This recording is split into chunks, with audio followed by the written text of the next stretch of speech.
पश्चिम समय में वह निर्धन ब्राह्मण देवप्रिय काशी नगरी में रहता था। भिक्षा मांगकर किसी तरह से अपना जीवन यापन कर रहा था। दुर्दशा को देखकर ब्राह्मणों से प्रेम करने वाले श्री सत्यनारायण भगवान एक बूढ़े व्यक्तियों के रूप में परिवर्तन होकर उसे आसपास में जाकर के आदर से पूछा, हे ब्राह्मण देवता, इस तरह से घर घर में भिक्षा मांगकर अनेक कष्टों को शांत करते हुए कैसे जीवन यापन कर रहा है। वह दरिद्र ब्राह्मण ने कहा, हे मित्र, आय कोई उपाय साधन न होने के कारण भिक्षा मांगकर किसी तरह से अपना जीवन यापन कर रहा हूँ। यदि आप निर्धनता दूर हो सके तो कोई उपाय हमें जानते हैं निर्धन ब्राह्मण बात को सुनकर व्यक्ति ने कहा, हे मित्र, श्री सत्यनारायण भगवान का व्रत करने से सभी कष्टों को निवारण हो जाएगा।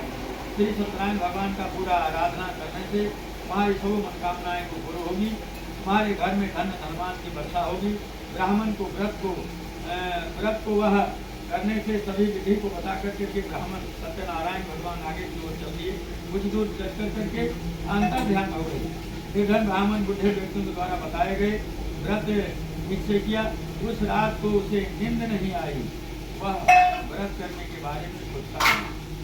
रात भर श्री सत्यनारायण भगवान का स्मरण करता रहा। प्रातः उठ करके सत्यनारायण भगवान व्रत करने के निश्चय करता रहा। हुआ निर्धन ब्राह्मण भिक्षा मांगने के लिए निकल पड़ा। उस दिन ब्राह्मण को भिक्षा बहुत धन मिला और घर लौट कर करके फिर आसपास के लोगों के साथ श्री सत्यनारायण भगवान का पूजा करने के लिए वक्त कथा सुनने के बाद सभी वो प्रसाद देकर के स्वयं प्रसाद को ग्रहण किया।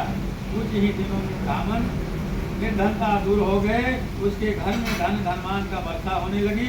अब ब्राह्मण के हर महीने श्री सत्यनारायण भगवान का व्रत करने के लिए निश्चय किया। इसी श्री सकंद पुराणे रेपाखंडे श्री सत्यनारायण व्रत कथा द्वितीय अध्याय समाप्त। बोले प्रेम से सत्यनारायण भगवान की जय। से घंटोटा बजारे माँ ये शंखो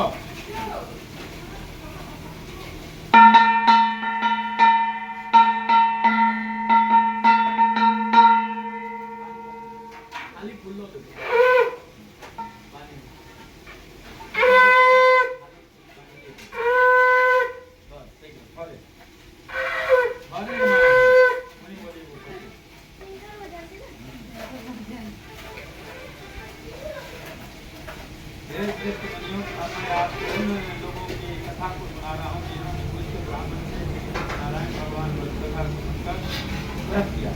उसके कष्ट को दूर हो गए। धन संपत्ति संपन्न उस ब्राह्मण के हर मास नियमित रूप से व्रत करते हुए जब अगले मास श्री सत्यनारायण भगवान का व्रत किया तो उस व्रत बहुत सा बंधु बांधव मित्र सम्मिलित हुए।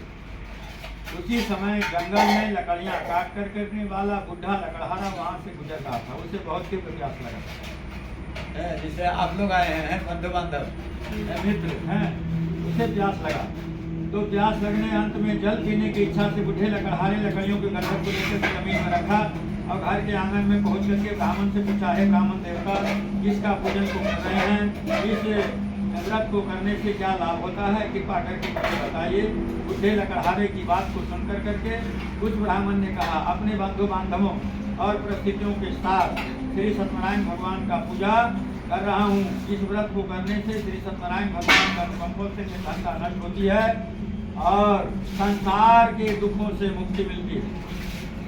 ब्राह्मण से श्री सत्यनारायण भगवान व्रत का वर्णन सुनकर कर करके बुढ़ा लकड़हारा प्रसन्न हुआ और मन ही मन में सत्यनारायण भगवान का व्रत करने के लिए निश्चय किया।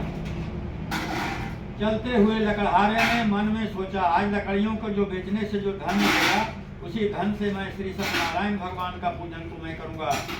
वो लकड़ियाँ जितने थे सब चंदन काठ हो गए।